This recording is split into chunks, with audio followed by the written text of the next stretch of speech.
नमो सिद्धाणं नमो आयर्याणं नमो अध्यायाणं नमो लोये सवसाहुणम्।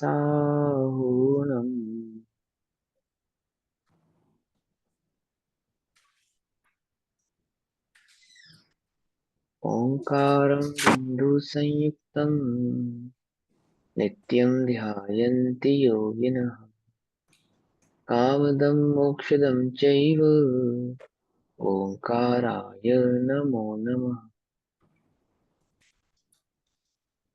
मङ्गलं भगवान् वीरो मङ्गलं गौतमो गणी मङ्गलं कुन्दकुन्दार्द्यो जैनधर्मोऽस्तु मङ्गलम्।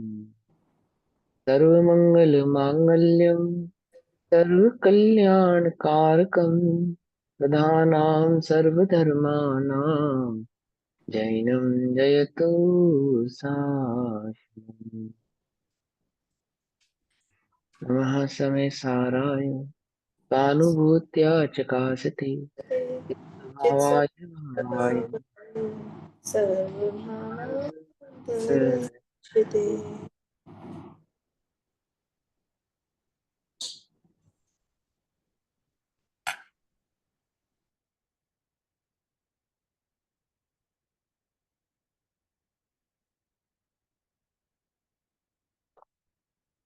हमारी दोपहर कालीन कक्षा का विषय चल रहा है श्री समय सारजी ग्रंथ।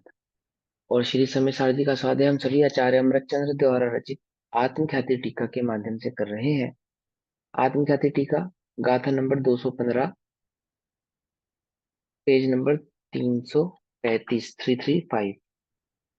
टीका टीका का भावार्थ, टीका पढ़नी है थोड़ी सी और भावार्थ पढ़ना है, ठीक है ना। 215 नंबर की। भाव ये चल रहा है कि पूर्व में बांधे हुए कर्मों को जो ज्ञानी है वो उनका उपभोग नहीं करता अर्थात नवीन कर्मों का उनके माध्यम से बंधन नहीं करता। ज्ञानी ही इस बंधन का उपभोग करता है, यानी कि कर्म के उदय का भोग किसको होता है? अज्ञानी को होता है। ज्ञानी तो उन्हें मात्र जानता है। क्या कहते हैं?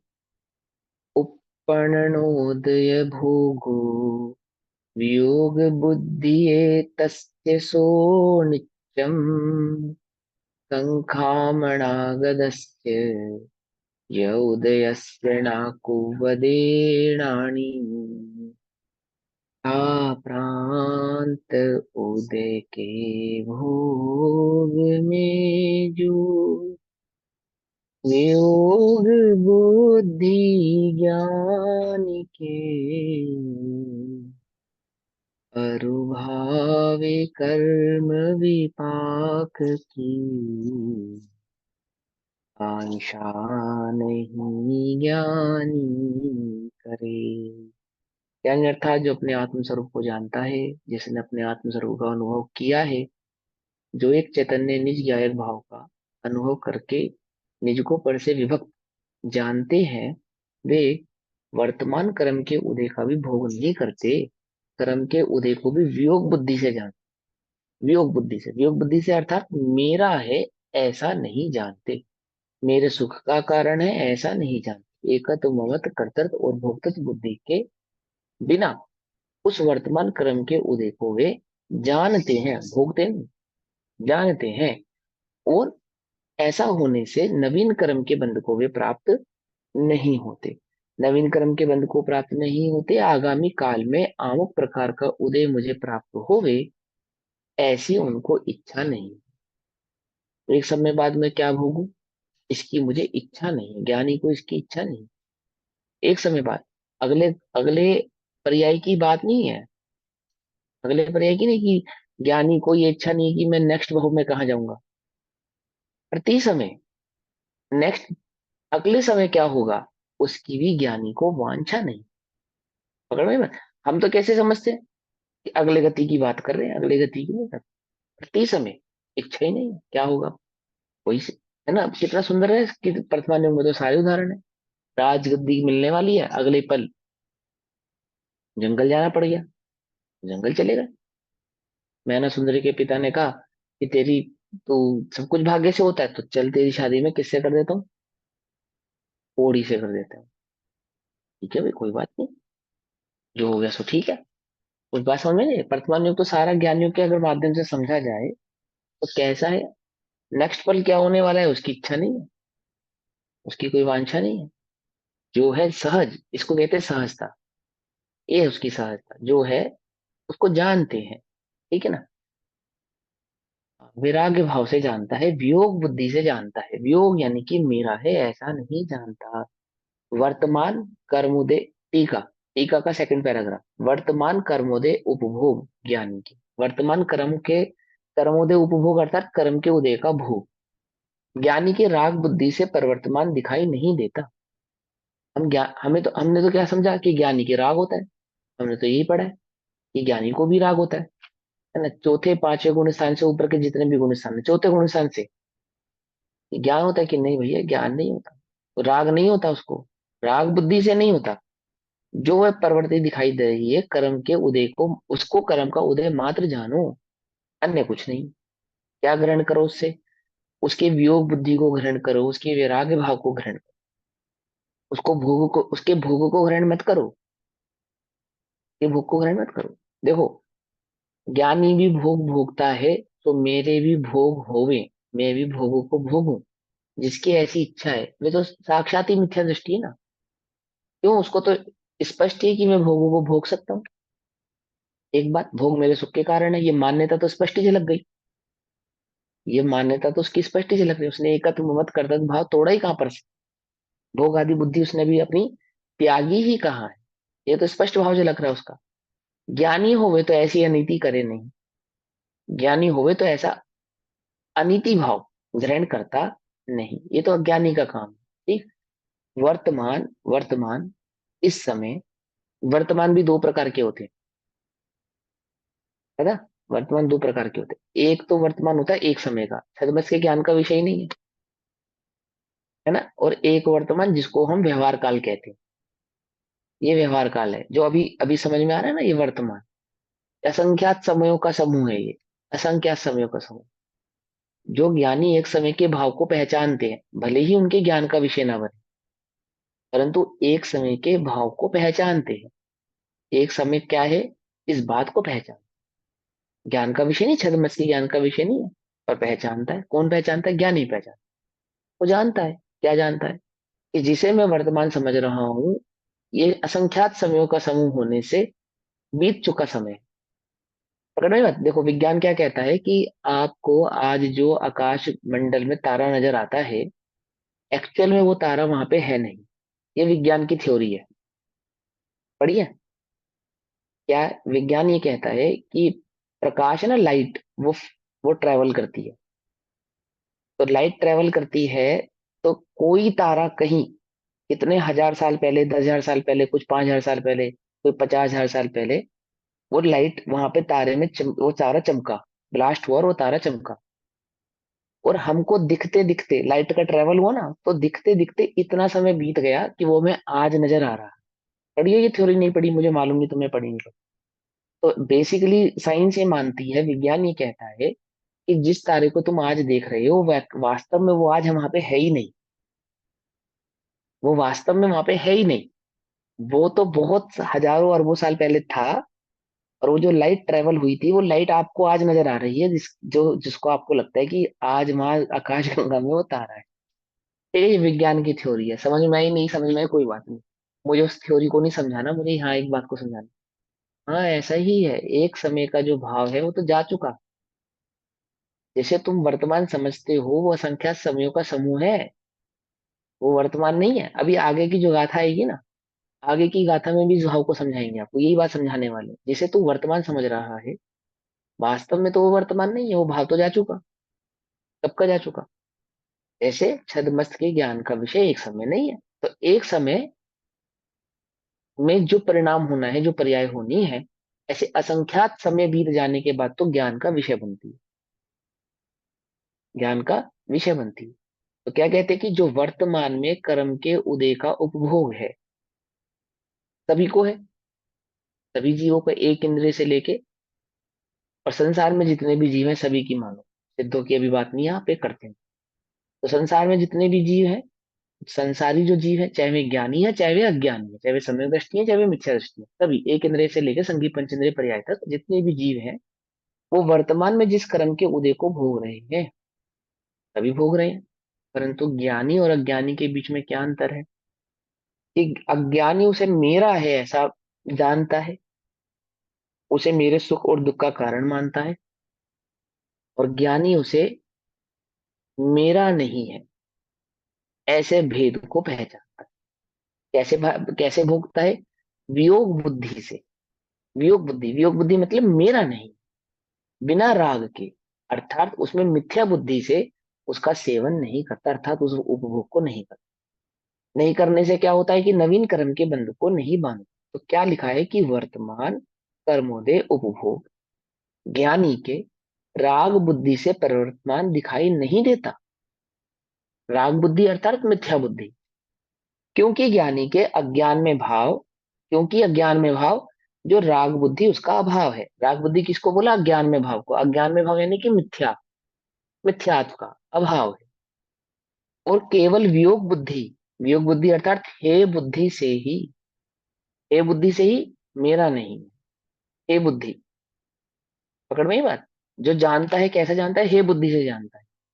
ज्ञानी समस्त परिणमनों को, समस्त द्रव्य के समस्त पर्यायों को कैसे जानता है? हे बुद्धि से जानता है। ज्ञायक जानता है, जानना ज्ञानी का काम। ज्ञानी अर्थात जो ज्ञान स्वभावी आत्मा है, ऐसा भी। और जिसने ज्ञान स्वभावी आत्मा का वेदन किया है वह भी। दोनों है ना अर्थ। ज्ञान स्वभावी होने से प्रत्येक आत्मा ज्ञानी है, और ज्ञान स्वभाव का वेदन जिसने किया है वह ज्ञानी है। तो दोनों की बात समझो कि क्या कहते हैं। ज्ञान आत्मा का काम तो मात्र जानना है, मात्र जानता है।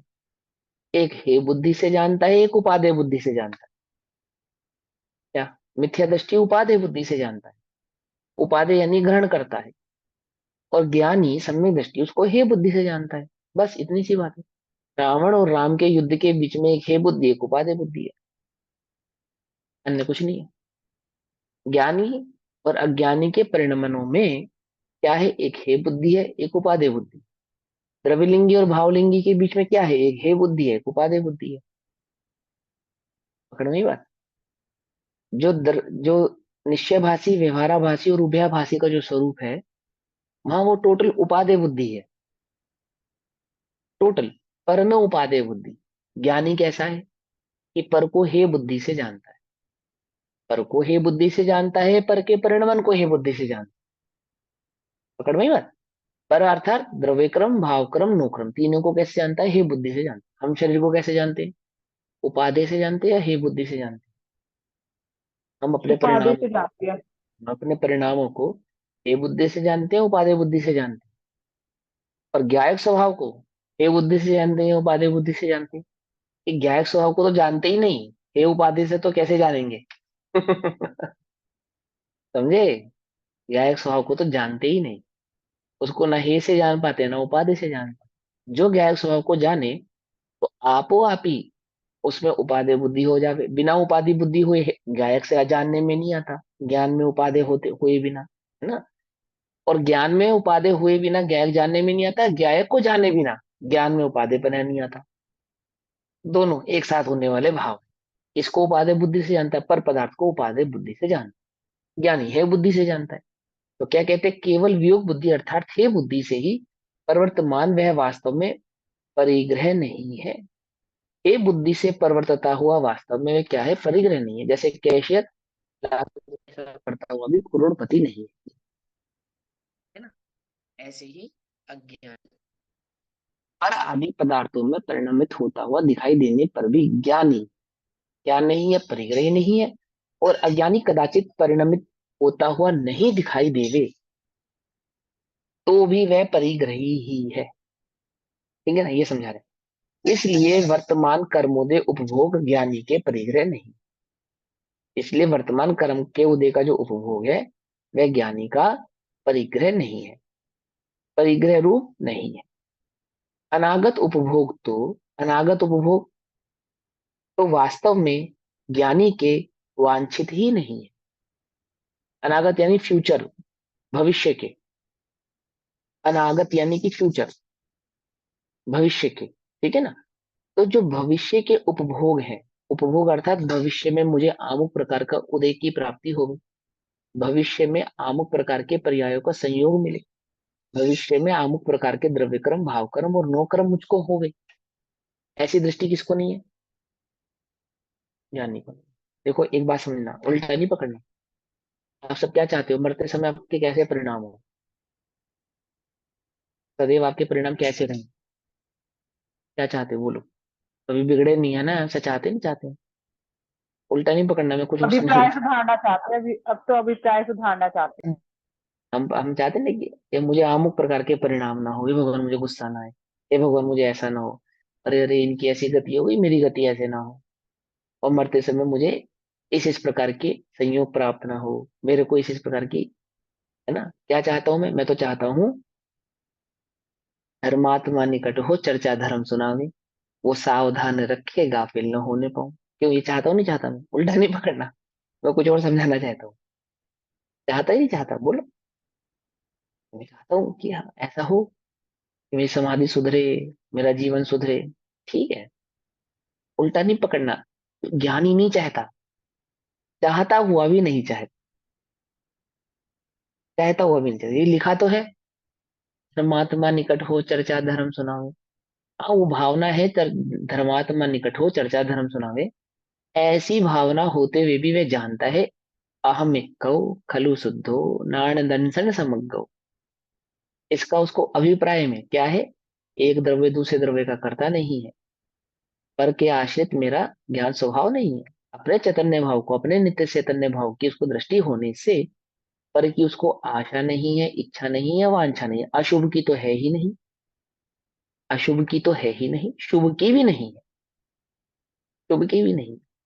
ये हमने तो पढ़ा, हाँ ठीक है, ठीक है। वो निचली भूमिका में मलेच्छ को मलेच्छ भाषा में समझाने हेतु ये बात कहते हैं। एक बात, दूसरी बात, शुभ भाव ज्ञानियों के भी होते हैं, शुभ भाव ज्ञानियों के भी होता है, लेकिन उस शुभ भाव को कैसे जानते हैं? वे हे बुद्धि से जानते हैं, हे बुद्धि से। अज्ञानी तो शुभाशुभ दोनों को उपाधि से जानता है ना? अज्ञानी, और वास्तव में शुभ भाव अज्ञानी के होता ही नहीं, वास्तव में शुभ भाव अज्ञानी के होता ही नहीं। शुभ भाव तो वास्तव में होता ही ज्ञानी के है। समझे या नहीं समझे? क्यों? शुभ के स्वरूप को जाने बिना शुभ भाव कहाँ से हो? शुभ भाव का स्वरूप ही नहीं जानता। अज्ञानी को कोई भाव का स्वरूप व रूप नहीं मालूम, कुछ उसे कुछ नहीं पता, उसे ज्ञान नहीं है। तो किस विषय में नहीं है? कि किसी भी विषय में नहीं है। एक आत्मा को नहीं जानने के कारण, एक ज्ञान स्वभाव को नहीं जानता। तो क्या नहीं जानता? कि कुछ नहीं जानता। जीव जानता है नहीं जानता, अजीव को जानता है, अजीव को भी नहीं जानता। आश्रम बंध संबंध निर्जरा मोक्ष, सात तत्वों में से किस तत्व को पहचानता है? अज्ञानी सातों तत्वों में से किसी भी तत्व को नहीं पहचानता, क्योंकि वो आश्रम को भी नहीं पहचानता। तो शुभाशुभ भाव को कैसे पहचाने, कैसे जाने? पकड़ में बात, आश्रम के भेद है ना, शुभ और अशुभ। कैसे पहचानेगा जब आश्रम कोई नहीं पहचानता? आश्रम को पहचाने तो जीव पहचाने बिना न रहे, और जीव स्वभाव को पहचाने तो आश्रम में पहचान, आश्रम की पहचान हुए बिना न रहे। बोलो भैया, कितने तत्वों की खबर पहले होती है? पहले कब, कौन से तत्व की खबर पहले होगी? जीव की खबर पहले होगी, अजीब की पहले होगी, किसकी खबर पहले होगी? जीव की, जीव की खबर होगी तभी अजीब को पहचानेगा। बोलो भैया, कितने लोग एग्री हैं? जीव की। हाँ जीव की। और कौन ये कौन तो एग्री है? कहाँ चले गए सब, सो गए? जागो दोनों की खबर होनी जरूरी है, जीव और अजीब दोनों की खबर होनी जरूरी है। देखो, सातों तत्वों की खबर होती है एक ही बार में।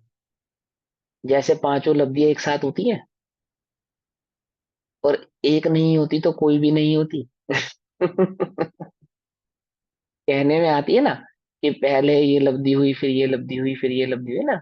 देशना विशुद्ध प्रायोग आदि और करण लब्धि होने पर पांचों ही लब्धियां होती ही।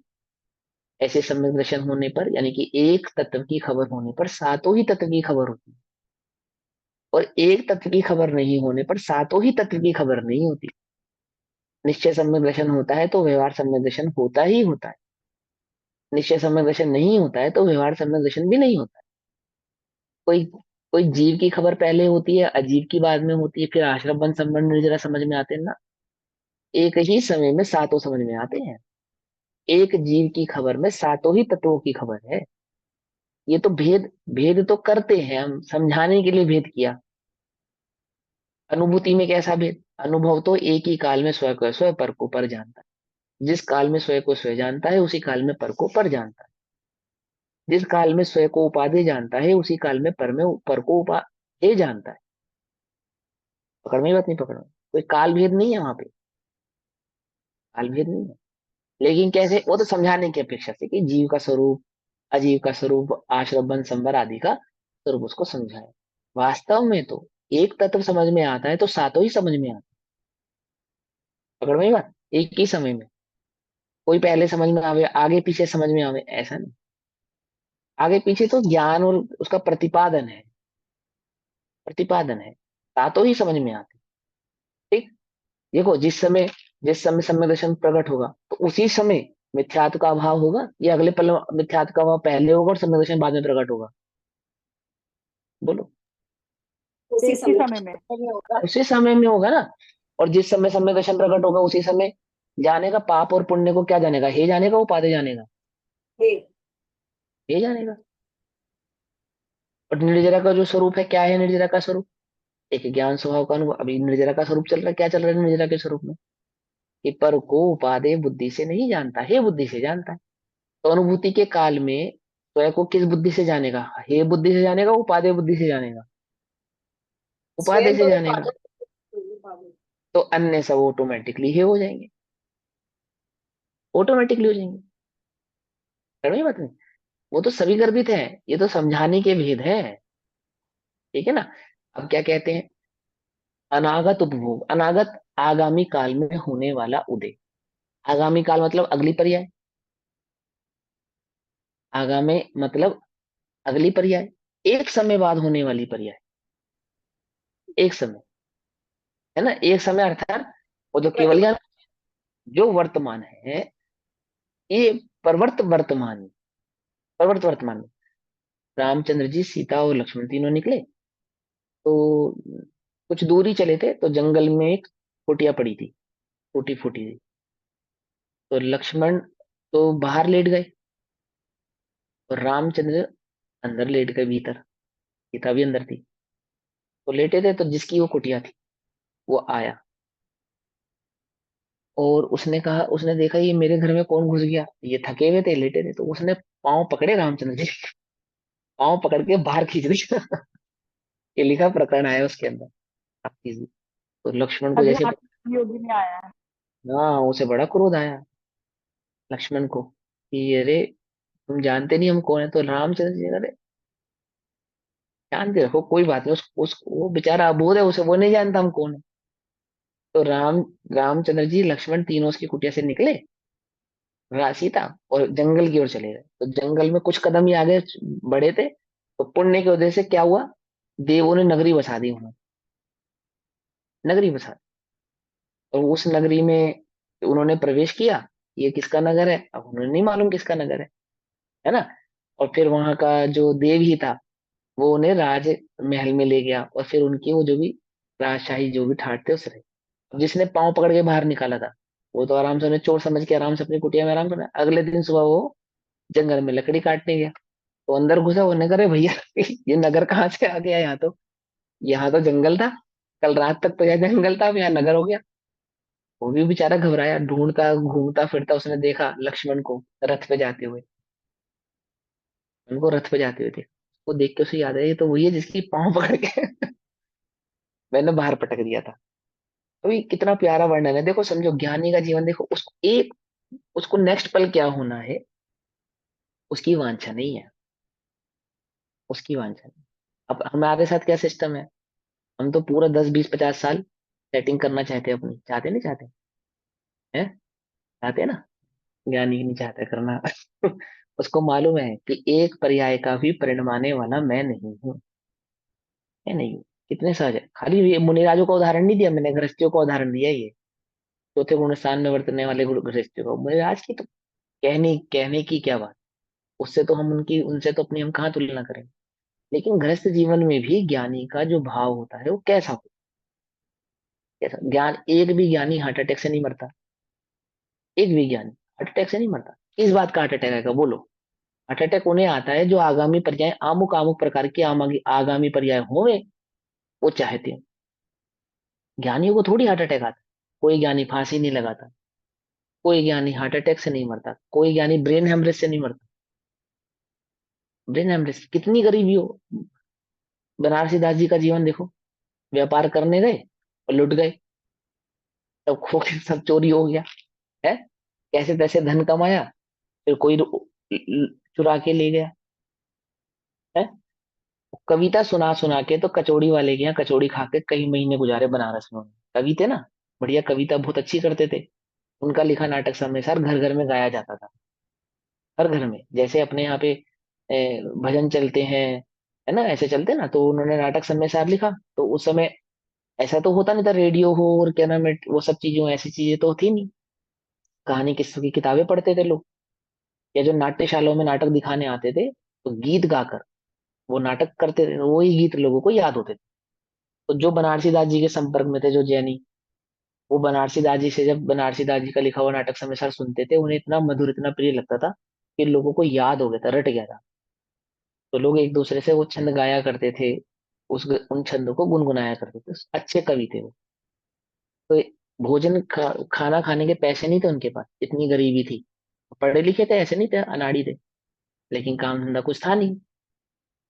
तो कचौड़ी वाले को कविता सुनाते थे, तो कविता के बदले वो कचौड़ी खिलाता था।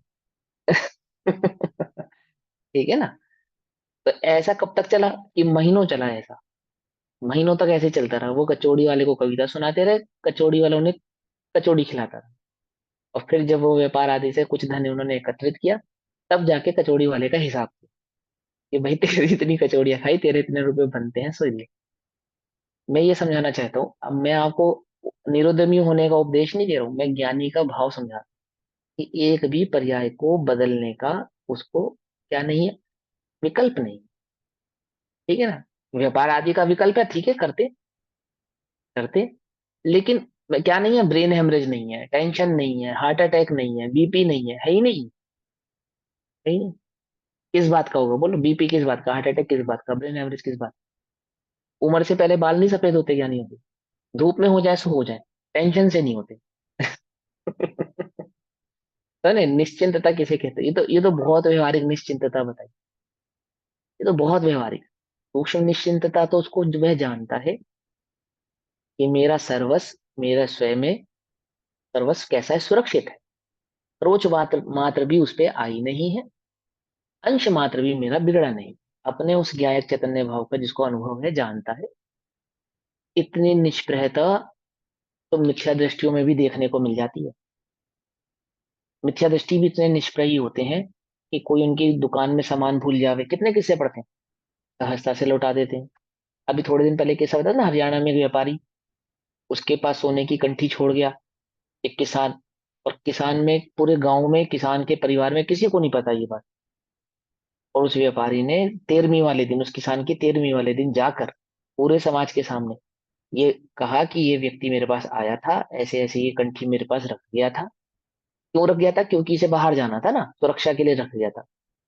तो ये बात आपको पता है या नहीं पता मैं नहीं जानता, तो मैं समाज के सामने ये कंठी इसकी वापस लौटाता हूँ, 20-25 ग्राम के सोने की वो लौटा दी। इतनी निष्प्रहता तो ऐसे जीवों में है जो आत्मा को जानते ही नहीं, आत्मा शब्द ही नहीं सुना। इतनी निष्प्रहता। तो विचार तो करो, जो स्वाध्यायशील हो, जो संयमी हो, जो दिन रात आत्मा की चिंतन, आत्मा की चर्चा करते हो, उनके जीवन में कितनी निष्प्रहता होनी चाहिए। उनके जीवन में कितनी सरलता, कितनी शांति, कितनी सहजता होनी चाहिए।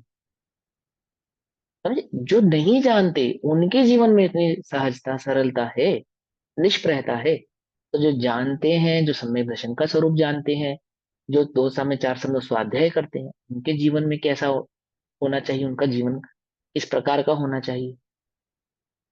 ये तो बहुत व्यवहारिक बात। मूल बात क्या है कि पर पदार्थ को हे बुद्धि से जानते हैं। अनागत उपभोग, भविष्य में मुझे अमुक प्रकार का भोग प्राप्त हो, भविष्य में मुझे अमुक प्रकार के उदयों की प्राप्ति होवे, भविष्य में मुझे अमुक प्रकार के संयोगों की प्राप्ति होवे। अनागत उपभोग तो वास्तव में ज्ञानी के वांछित ही नहीं है, वांछित ही नहीं। भरत को मालूम चला केवल ज्ञान प्रकट हुआ भगवान को, और उसी समय उसके यहाँ पे खबर आई कि चक्र रत्न की प्राप्ति हुई आयुधशाला में। तो भगवान को केवल ज्ञान प्रकट हुआ ये है, और आयुधशाला में चक्र रत्न की प्राप्ति हुई, ये दोनों खबर उसको एक समय एक ही बार में मिली, एक साथ मिली। तो वो पहले 7 हाथ आगे बढ़ा और भगवान को साष्टांग नमस्कार किया। उसके बाद साष्टांग नमस्कार करने के बाद वो भरत स्वयं सबसे पहले कहाँ गए, समोशरण में गए, आयुधशाला में नहीं गए, आयुधशाला में नहीं गए। हम तो मंदिर भी जा रहे हो तो लौट आवे अगर पता लगे कि बच्चा नई गाड़ी खरीद के लाया है। कहाँ चले गए, आयुधशाला में नहीं गए, वहां गए। और जब दूर से उन्होंने देखा समोशरण, दूर से देखा भरत को, दूर से समोशरण दिखाई दिया, तो वहीं अपने रथ से उतर गए, वहीं जहां देखा दूर से समोशरण, वहीं अपने रथ से उतर गए और समोशरण तक पैदल गए। हमारा तो बस नहीं चलता, हम तो गाड़ी मंदिर के अंदर ही पार्क कर दें क्या। उतर के इतना भी ना चलना पड़े, सीधा भगवान के समक्ष उतरे है। वो दूर से उसने देखा समोशरण, वहीं उतर के पैदल चलना। आदि पुराण में आई प्रसंग, निष्प्रयता समझा रहे। उसके बाद आयुधशाला में आए, और जो भी उन्होंने भगवान के समोशरण में जाके, भगवान के समोशरण में भगवान के समक्ष खड़े होके, वो केवल ज्ञान में वो 7 भाव दिखाई देते, 7 भाव दिखाई देते हैं, है ना। मिनिमम 4 भाव दिखाई देते हैं, और आपके मन में जो भी प्रश्न हो उसका उत्तर भी आपको प्राप्त होता है। ऐसा ही होता है ना। एक भी प्रश्न भरत ने ऐसा नहीं किया भगवान से कि मेरा भविष्य में क्या होगा, एक भी प्रश्न किया ही नहीं। ये जो चक्र रतन आदि की प्राप्ति हुई है, मैं चक्रवर्ती हूँ आदि हूँ, ऐसा कोई संशय नहीं, ऐसी कोई चर्चा नहीं। और जो भाव दिख रहे हैं उसमें उसको भी देखने में ऐसा विकल्प नहीं कि मैं जान लूं कि क्या होने वाला है। ऐसा एक भी प्रसंग मेरे पढ़ने में नहीं आया, एक भी प्रसंग।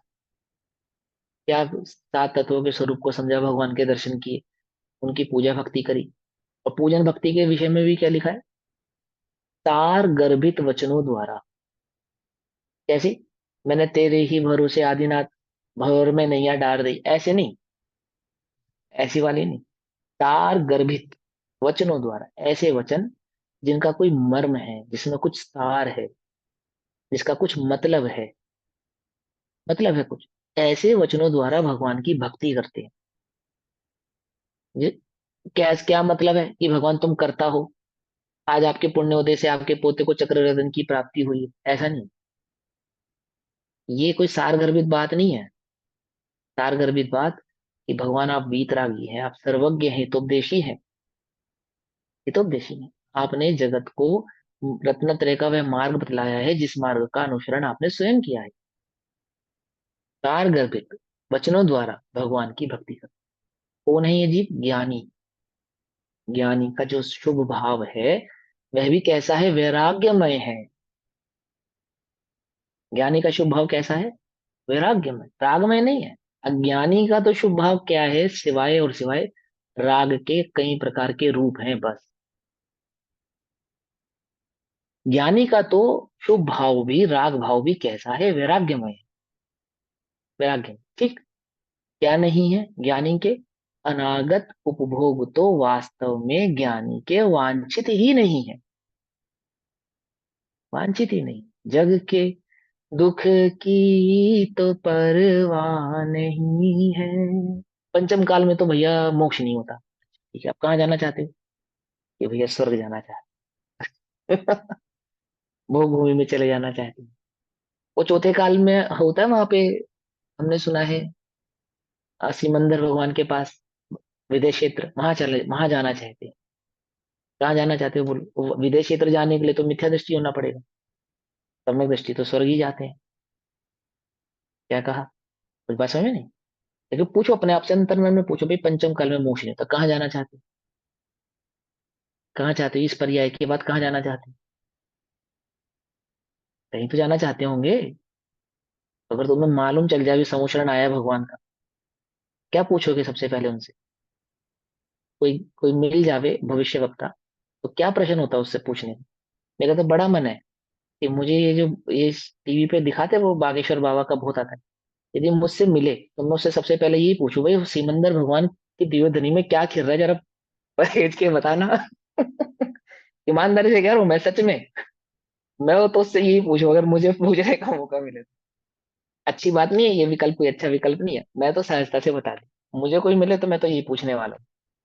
कोई अच्छा विकल्प नहीं है ये ऐसा पूछना पाछना, लेकिन वैसे ही हम क्या जानना चाहते हैं, क्या इच्छा है हमारी? जग के दुख की तो परवाह नहीं है, स्वर्गे सुख की भी चाह नहीं। किसके नहीं है? किसके नहीं है? ज्ञानी की बात है ये। ज्ञानी के। हाँ, जिसने एक चैतन्य निज चैतन्य भाव का अनुभव किया, जिसको एक निज चैतन्य भाव ही भाया, सुहाया है, एक निजी चैतन्य भाव की जिसको रुचि है, तो उसकी बात है। जिसको रुचि नहीं है उस अज्ञानी को तो जाने किस किस की रुचि है, अज्ञानी की तो छोड़। अज्ञानी को तो ऐसी ऐसी चीजों की रुचि की कल्पना नहीं कर सकते आप। हाँ भैया, अनागत उपभोग तो वास्तव में ज्ञानी के वांछित ही नहीं। वांछित ही नहीं। उल्टा नहीं पकड़ना भैया ना। हम तो अपने सारे मुमुक्षु भाइयों से कहते हैं, शिविर आदि में भी जाओ तो इस विकल्प के साथ बिल्कुल मत जाओ कि मुझे वहां पे अमुक प्रकार की व्यवस्था प्राप्त हो। ये अच्छी भावना नहीं है। ठीक है, हम व्यवस्था करते हैं और वहां पे सब ऑप्शंस हमें प्राप्त होते हैं और हम बुकिंग करते हैं व्यवस्था बनाने के लिए, सब कार्य करते हैं। तो अपने मन में बहुत कुंठित विकल्प मत रखो कि मुझे अमुक व्यवस्था प्राप्त ही हो। अरे तुम्हारे पुण्य के उदय से जो व्यवस्था, तो तुमको पता था तुम कहाँ जन्म लेने वाले? मालूम था तुम्हें? 20 25 50 साल जो जितनी भी तुम्हारी उम्र हो गई, वो तुमने तो गुजार दी किसी झोपड़े में। और शिविर में जाता तो चाहता मुझे 5 स्टार सुविधा मिले। क्या? कुछ बात समझे? वर्तमान में हजारों लाखों दुख भोग रहा है जहां बैठा है, वो वहां जाके मुझे सुख की प्राप्ति हो, वहां जाके मुझे सुख की प्राप्ति, ये लक्षण अच्छा लक्षण नहीं। अच्छा नहीं, अपने मुमुक्षु भाइयों को तो होना ही नहीं चाहिए। बिल्कुल नहीं होना चाहिए। वो व्यवस्था है, सब मिलेगी, चिंता मत करो। गुरुदेव के समय तो इतनी भी व्यवस्था नहीं थी, और समय बदलता गया, व्यवस्था है तुम्हारे पुण्य के उदय से सब व्यवस्था तुम्हें प्राप्त होंगी, घबराओ। ये जितने भी वैज्ञानिक हैं और जितने भी खोज करता है, क्या कर रहे हैं? पुण्यशाली जीवों के पुण्य की प्राप्ति की व्यवस्था जुटाने में लगे। सब लगे हुए हैं। कैसे गर्मी का में सर्दी का एहसास दिलाया जाए, एसी किसने इन्वेंट किया? जिसने भी किया वो कौन रहा है? मेरी बात समझ में? जो भी सुविधा तो गाड़ी है, ये जो भी है, हवाई जहाज है, जो ये बना रहे हैं जितने भी लोग, ठीक है बढ़िया, किसकी व्यवस्था, किसके काम आएंगे? किसके काम आएंगे? भाई जिसके भाग्य में, जिसके पुण्य में उसका उपभोग करना लिखा होगा, उसके काम आएंगे। जिसने एसी बनाया उस बेचारे ने हो सकता है एक दिन बिना भोगा हो। समझे नहीं समझे? और जिसको उसकी खबर भी नहीं है, एबीसी भी खबर नहीं है, वो उसका भोग कर रहा है। नए नए प्रकार के वस्त्र आभूषण आदि आदि सब बनते हैं, बनाने वाले पहन नहीं पाते, पहनने वाले बनाते नहीं है। जो आभूषण बनाते हैं, क्या होते हैं? लखपति होते हैं, करोड़पति होते हैं आभूषण बनाने वाले। तो सोने के आभूषण बनाने वाले लखपति होते हैं, करोड़पति होते हैं। पर गरीब। लखपति और करोड़पति ये होवे तो आभूषण ना बनावे। सारा दिन गर्मी में बैठना पड़ता है, पता है? एसी वेसी नहीं चला सकते, गर्मी में बैठना पड़ता है एकदम। जैसा मौसम हो वहां बनाना पड़ता है, उसको बनाते। बनाने वाले पहन नहीं पाते, और पहनने वाले बनाना नहीं जानते। हाँ, नहीं जानते, व्यवस्था से प्राप्त होती है। अब तुम जैसा पंचम काल में जैसा भाग्य जैसा उदय लेकर आए हो, वैसी व्यवस्था तुम्हें सहज ही प्राप्त होने वाली है, घबराओ मत। टेंशन मत लो। क्यों? ज्ञानी तो ये बात जानता है, अज्ञानी नहीं जानता। तो ज्ञानी जो जानता है वो कैसा है? अनागत उपभोग तो वास्तव में ज्ञानी के वांछित ही नहीं है। वांछित ही नहीं। यदि उसको कोई विकल्प भी तुम्हें नजर आ रहा है ना, वह विकल्प होता हुआ भी कैसा है? वांछित नहीं है। वांछित नहीं है। अर्थात ज्ञानी को उसकी वांछा ही नहीं है। भविष्य में अमुक अमुक प्रकार के प्राप्ति मुझे होवे ऐसी वांछा ज्ञानी के नहीं होती, एक्चुअल में नहीं होती। एक्चुअल में नहीं होती। ये विचार करके ज्ञानी कोई कदम नहीं उठाता। क्या विचार करके? मैंने मिथ्या विचार के साथ तो कैसे उठाएगा ज्ञानी? सम्यक विचार के साथ कदम उठाता। क्या सम्यक विचार है ज्ञानी का? देखो व्यवहार से बताता हूँ। व्यवहार में तो सम्यक विचार है कि जीवों की विराधना ना हो, संयम आदि और वीतराग भाव की उत्तरोत्तर बढ़ोतरी हो। ये तो उसका व्यवहारिक विचार है।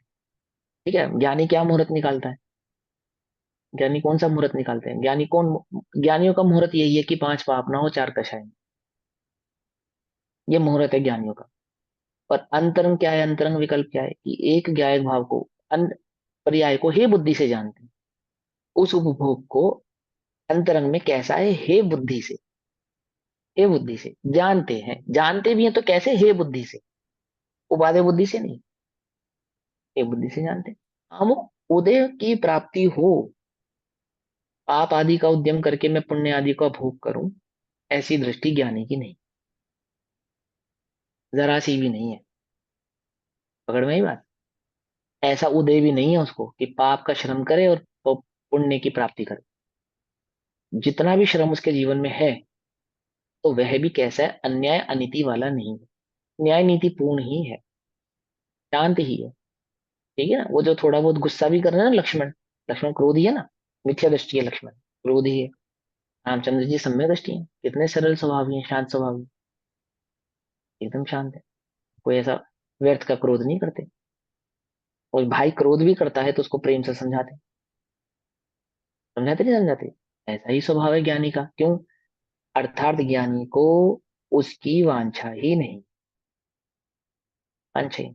क्योंकि ज्ञानी के अज्ञान में भाव वांछा का अभाव है, अर्थात ज्ञानी के मिथ्यात्व का भाव। पर मैं कुछ मैं कर सकता हूँ, उसके एकत्व ममत्व भाव का अभाव है। भले ही वर्तमान में उसको पूर्ण रूप से वैराग्य ना वर्तता हो, वैराग्य भाव ना हो, वैराग्य भाव नहीं होता हुआ भी, जिसको तुम वैराग्य कहते हैं ना, अप्रत्यक्ष अनादि कषाय के अभाव में जो वैराग्य है, भले ही ऐसा वैराग्य भाव ना हो तो भी उसके राग नहीं है। कैसा राग नहीं है? अज्ञानमय राग नहीं है, मिथ्यात्व का राग नहीं है। क्योंकि ज्ञानी के अज्ञान में भाव वांछा का अभाव है, इसलिए अनागत यानी फ्यूचर के कर्मोदय उपभोग ज्ञानी के परिग्रह नहीं है। फ्यूचर में अमुक प्रकार के उदय आदि की मुझे प्राप्ति हो, इस प्रकार का परिग्रह किसको नहीं है? ज्ञानी के नहीं। ज्ञानी के सहज।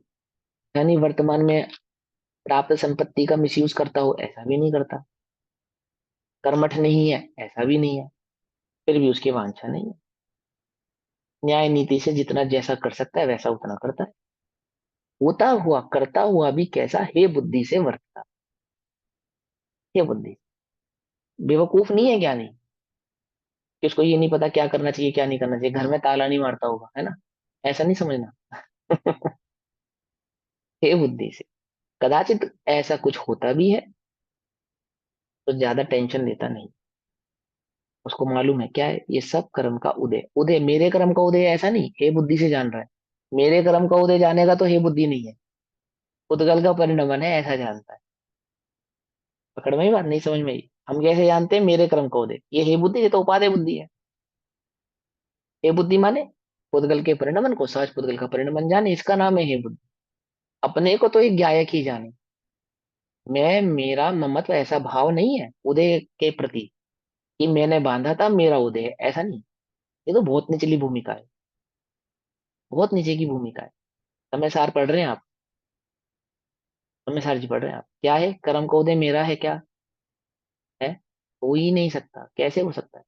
मात्र पुद्गल का परिणाम, अन्य कुछ नहीं। ठीक। भावार्थ, अतीत कर्मोदय उपभोग तो व्यतीत हो ही चुका है। यानी पास्ट में जो कर्म का उदय था वह तो जा चुका है, उसमें तो अब कुछ नहीं हो सकता। हो सकता है कुछ? पक्का? देख लो, कंफर्म हो ना? ये तो बनी बनाई बात है, इसके लिए तो समय सार जी को पढ़ने की भी आवश्यकता है। जो भूत में जा चुका उसमें हम कुछ नहीं कर सकते। सबसे ज्यादा दुखी किस बात से हैं? भूतकाल में। जो भूत में हो चुका उसी से दुखी है सबसे ज्यादा। भूतकाल में ऐसा हुआ था भूतकाल में ऐसा हुआ था, उसमें था परसों वो आई थी, मुझे ऐसा बोल गई। परसों आई थी ना, परसों। भूतकाल माने 1000 2000 साल पुराना भूतकाल नहीं है। भूतकाल जो बीत चुका वो भूतकाल ही है। जो जो घंटे भर पहले बीत गया वो भी भूतकाल है। सुबह तुम्हारी लड़ाई हुई, शाम तक तुम्हें याद है। इसमें जी रहे हो, या 6 महीने तक जी रहे हैं। क्या लिखा है गणना योग में कि कषाय भाव, द्वेष भाव 6 महीने तक यदि किसी के प्रति रहे तो क्या हो जाता है, कैसा हो जाता है? अनंतानुबंधी। अनंत अनुबंधी का भाव हो जाता है, यानी तीव्र कषाय भाव हो जाता है वो। फिर छूटता नहीं है। फिर जाने कितने भावों तक एक दूसरे के पीछे पड़े रहते हैं। हमें तो 20 साल से याद है द्वेष के भाव, सोचो। या तो 6 महीने की बात कही। कुछ बात समझ में आ रही है? नहीं, भूतकाल जो व्यतीत हो चुका है, जा चुका है। 2 4 5 हजार साल पहले नहीं, अभी घंटे भर पहले भी जो है भूतकाल है। हो गया, खत्म करो, मिट्टी डालो, छोड़ो। हो गया, हो गया। अतीत कर्मोदय उपभोग तो व्यतीत ही हो चुका है, जा ही चुका है। अनागत उपभोग की वांछा नहीं है। व्यतीत तो, भूतकाल तो जा ही चुका है। और आगे की क्या नहीं है, वांछा नहीं, किसके? ज्ञान। ज्ञानी के। अज्ञानी अतीत में भी और भविष्य में भी। अतीत में भी और भविष्य में, वर्तमान की तो कोई खबर ही नहीं है उसको। सही बात वर्तमान की तो कोई खबर नहीं है। रात को तुम्हें नींद नहीं आती, मान लो। अब तुम तो सब अच्छे जीवो, तुम सबको तो आती है। जिनको नहीं आती उनकी बात कर रहे हैं। नहीं आ रही नींद, बढ़िया एसी चल रहा है, डल्लब का गद्दा भी है, बढ़िया गद्दा। और नींद नहीं आ रही, क्यों? या तो वो भूतकाल में जी रहा होगा, या तो वो भविष्य में जी रहा होगा। कुछ बात समझ में नहीं? या तो वो भूतकाल की चिंता में व्यस्त होगा, या भविष्य में होगा। ज्ञानी ना भूत की चिंता में व्यस्त है, ना वे भविष्य की चिंता में व्यस्त है। सहज है, एकदम सहज है। अतीत कर्मोदय उपभोग तो व्यतीत ही हो चुका है। अनागत उपभोग की वांछा नहीं। ठीक है ना? ये जो उदाहरण है, ये सारे व्यवहारिक उदाहरण हैं। मूलतः तो है। तो ये आगत भविष्य का आगामी काल की वांछा नहीं, तो इसमें प्रध्वंसा भाव भी लग सकता है क्या? मैं वही समझाने वाला था, अभी वही कहने वाला था कि जो हम उदाहरण दे रहे हैं तो बहुत व्यवहारिक उदाहरण है कि उसकी चिंता नहीं, उसकी चिंता नहीं, लेकिन वास्तव में तो वो पर्याय के स्वरूप को पहचान। ज्ञानी है ना, क्या पर्याय के स्वरूप को क्या पहचानता है? सबसे पहले तो पर्यायिक समय की ये पहचानता है। फिर दूसरी बात कि एक पर्याय से दूसरे पर्याय के बीच के अभाव को पहचानता है। दो बातें, जो मूल बात है, मूल। ये बहुत मोटी बात है कि जो बीत गया उसमें क्या करना, वो तो बीत ही चुका, मैं उसको बदल नहीं सकता। और आगे में ये तो बहुत व्यवहारिक बात। ज्ञानी जो जानता है, जो उसके ज्ञान में, जो उसके उसको जिस बात का ज्ञान है, पहले पर्याय के स्वरूप को जानता है, एक समय की पर्याय। तो ज्ञान का विषय भी नहीं। दूसरी बात, एक पर्याय की करता, दूसरी पर्याय नहीं। दो बातें समझे, तत्समय की योग्यता को पहचानता है। तीन बातें, मूल तीन बातें ज्ञानी के ज्ञान में सदैव जागृत रहती हैं। कौन कौन सी? एक, पर्यायों का स्वरूप एक समय की। दूसरा, एक पर्याय में दूसरी पर्याय का अभाव है। और तीसरा, तत्समय की योग्यता। ये तीनों का तो उसको निरंतर भान है, यही उसका शुभ भाव है बस। पर्यायों के स्वरूप का जो चिंतन है, और एक पर्याय से दूसरे पर्याय के अभाव को जानने, और तत्समय की योग्यता, ये जो चिंतन है ना, ये शुभ भाव है ज्ञानी का। और शुद्ध भाव क्या है?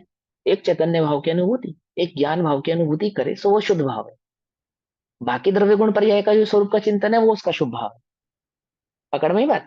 शुभ भाव माने क्या? द्रव्य गुण पर्याय का चिंतन करे। भगवान की उपासना, पूजा, भक्ति भी द्रव्य गुण पर्याय के आधार से करता है। तार गर्भित वचनों द्वारा। तार गर्भित। धर्म के उपदेशक हो, इसलिए धर्मोपदेशक हो।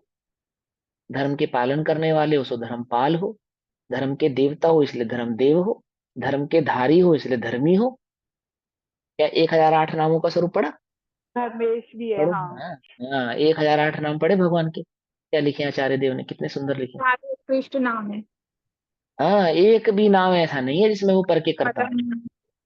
एक भी नाम कबूतर। ऐसा नहीं कि जिसमें वो है पर के करता हो, पर को आशीर्वाद दे रहे हो, या पर के लिए कुछ कर, ऐसा नहीं। वो कैसे हैं? सार गर्भित वचनों द्वारा। समझे ना? समोचरण आपकी शान है, ऐसा ऐसा नहीं। और आप भविष्य के जानकार हो इसलिए आप, क्या नाम है, हमारे लिए महान हो। वीतरागी हो, वीतरागी। ओमकारमय वाणी में रत्नत्रय का मार्ग झलकता है। स्थिरता है। इस संसार को दुख से निकालकर सुख, मोक्ष रूपी सुख को देने वाला मर्म है ना, ऐसा। तो वे जानते हैं सार गर्भित। राग शुभ भाव क्या है ज्ञानी का? द्रव्य गुण पर्याय के स्वरूप का जो चिंतन है, वो शुभ भाव है। और एक द्रव्य गुण पर्याय के चिंतन से एक चैतन्य भाव का अनुभव है, वो शुद्धोपयोग है। शुद्धोपयोग से बाहर आके क्या करते हैं? द्रव्य गुण पर्याय का चिंतन करते हैं, बस, अन्य कुछ नहीं। वो तो बहुत मोटी मोटी बात है कि भगवान की भक्ति करते हैं, रत्न शास्त्र आदि की रचना करते हैं, या पूजन पाठ आदि करते हैं, या दान आदि करते हैं, तो बहुत मोटी बात है। क्या है वास्तव में? तो वो कर्म का उदय है। बोलो भैया। पंचम काल के भरत क्षेत्र में आचार्य कुंद कुंद देव 5 परमागमों की रचना करें, ये बात कौन से तीर्थंकर नहीं जानते थे? कौन से तीर्थंकर नहीं जानते थे? आचार्य कुंद कुंद के माध्यम से ही होनी थी, अन्य किसी के माध्यम से होनी ही नहीं थी, होनी ही नहीं थी। तो ये जो शास्त्र की रचना की है, ये तो कर्म का उदय, ये तो पुद्गल का परिणमन है, वास्तविक शुभ भाव नहीं है आचार्य देव का। वास्तविक शुभ भाव तो आचार्य देव का यदि कहें भी हम, तो जो बुद्धिपूर्वक द्रव्य गुण पर्याय का चिंतन है, बस उतना ही। और शुद्ध उपयुक्त एक स्वरूप की अनुभूति है। बाकी सब तुम्हें मंदिर जाने का परिणाम है, नहीं है, सब उल्टा नहीं पकड़ना, उल्टा उल्टा नहीं पकड़ लेना इस बात को। ये सब औदिक भाव है, इनमें कोई दम नहीं है। ये सब राग भाव, औदिक भाव, कुछ नहीं है, समझो। ऐसा नहीं कभी कल से मंदिर जाना बंद कर दो भैया। देव पूजा, गुरु उपासना, स्वाध्याय, संयम, तपोदान श्रावक के, ये ज्ञानी श्रावक के कर्तव्य हैं, जिन्हें वह उत्साह पूर्वक, कैसे? उत्साह पूर्वक करता है, ऐसे ढीले मन से नहीं, अरे भैया सुबह 6 बज गए उठना पड़ेगा, ऐसा नहीं है। उत्साह से स्वाध्याय भी करता है, तो उत्साह से करता है। उत्साह है ना, उत्साह। तुमको कभी बारात में नींद आती है? बारात में नींद आती है? बारात में पिक्चर हॉल में कहीं नींद आती है? नहीं आती। बाजार में घूमने जाते तब नींद आती है? जब तुम्हें कंटाला छाता है, आलस आता है, अरे इतनी सारी साड़ियां देखनी पड़ेंगी, इसमें से एक पसंद करनी पड़ेगी, हे भगवान, ऐसा ऐसा आया तुम्हें कभी विकल्प? इतने देखने के बाद भी आता, और हो तो दिखाओ, क्या? समझे? और हो तो दिखाओ। वो कहे बहन जी पूरी दुकान खाली हो गई और क्या? कुछ बात समझ में नहीं आ रही है? अरे रुचि है ना, रुचि बड़ी कमाल की चीज है, बड़ी कमाल की चीज है ये। मैं आपसे क्या कहूँ इस बारे में? ठीक है कोई बात नहीं, लेकिन ज्ञानी की बात ऐसा नहीं है, वो कंटाला छाता उसको, अरे 1 घंटा हो गया भैया, बस अब तो छोड़ दो, अब तो छोड़ दो। तो पढ़ा आपने पंडित डोडोमल जी 6 महीने तक बिना नमक का भोजन करते रहे, है ना? क्या दर्शा रहा है? ये उनकी रुचि को दर्शा रहा है। रुचि यही है उनकी, कि 6 महीने तक भोजन में नमक नहीं था, इसका मतलब भोजन के प्रति अरुचि थी। इसका मतलब ये है कि वह भोजन कैसा था? वियोग बुद्धि पूर्वक ग्रहण किया गया, हे बुद्धि द्वारा, है। हे बुद्धि द्वारा ग्रहण किया गया। और फिर 6 महीने बाद क्या हुआ? कि राग बुद्धि हो गई। वो भी वियोग बुद्धि थी, नमक नहीं है, ऐसा नहीं है कि उसमें कोई कषाय वर्त रही थी। वो सहज उनके ज्ञान का विषय बनी, बस उसमें क्या है, रुचि का कार्य पूरा हो गया, तो विकल्प अन्य जगह चला गया, बस इतनी सी बात। ठीक है ना?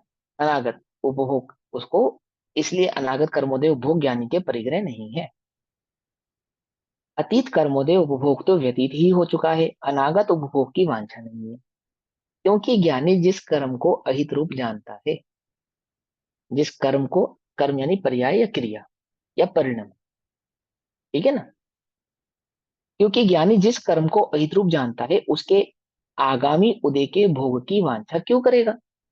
जो द्रव्य कर्म, भाव कर्म और नो कर्म है, कर्म 8 कर्म है, जब वह उनको दुख रूप जानता है, बंध रूप जानता है, तो उनकी वांछा क्यों करेगा?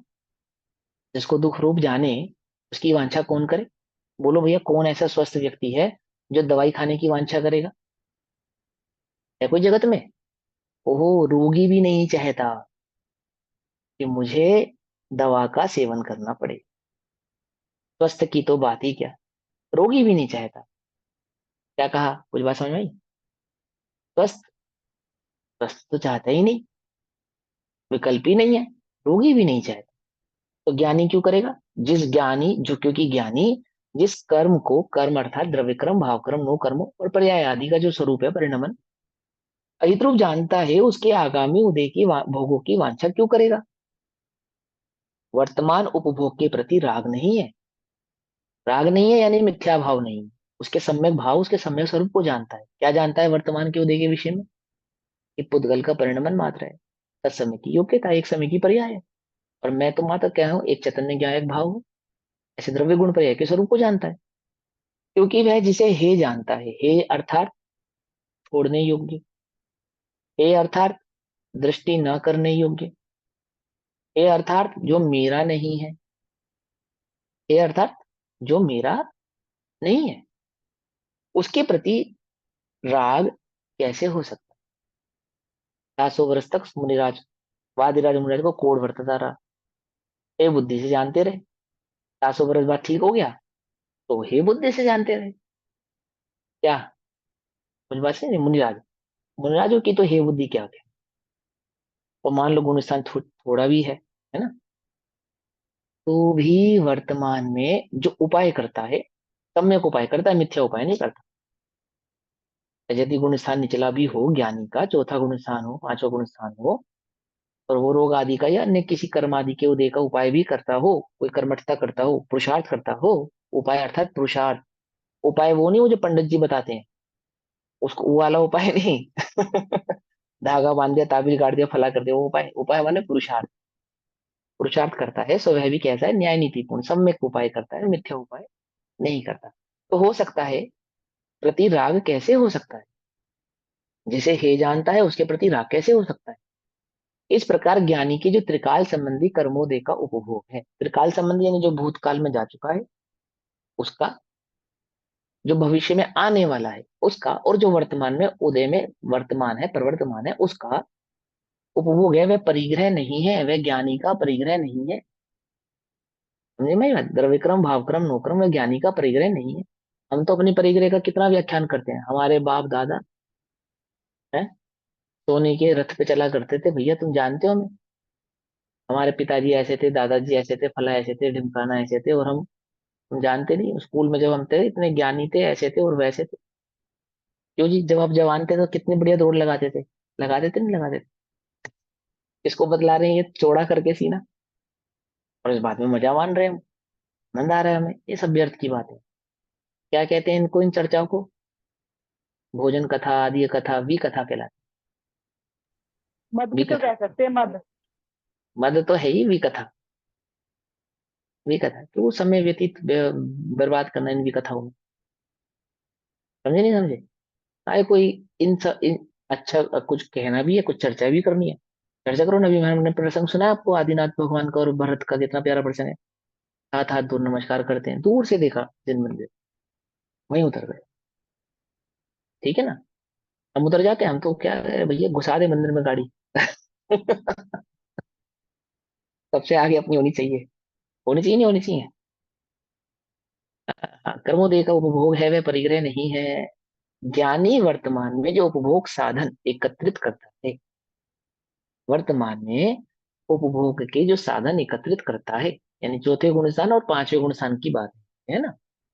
निचली भूमिकाओं में उपभोग के जो साधन एकत्रित करता है, वह तो जो पीड़ा नहीं सही जा सकती उसका उपचार करता है।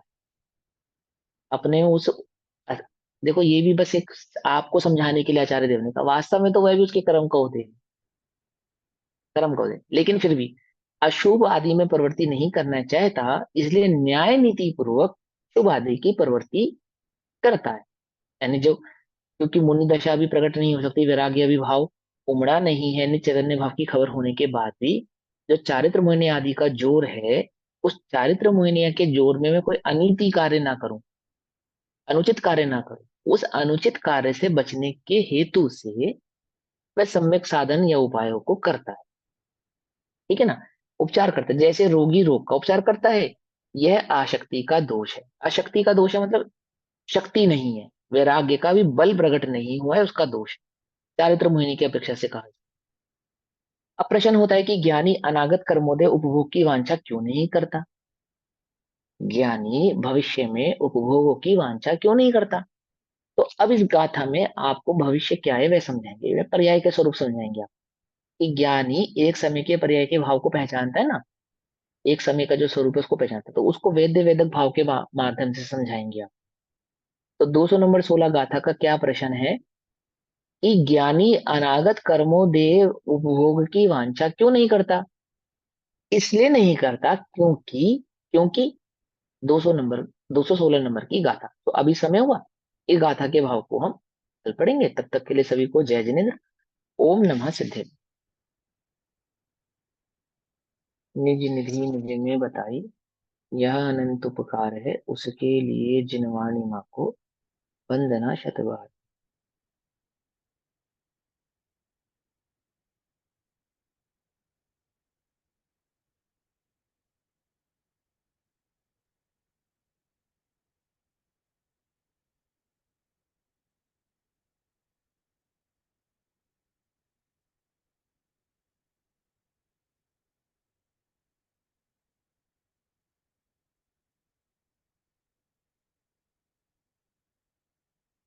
जय जिनेन्द्र सभी को।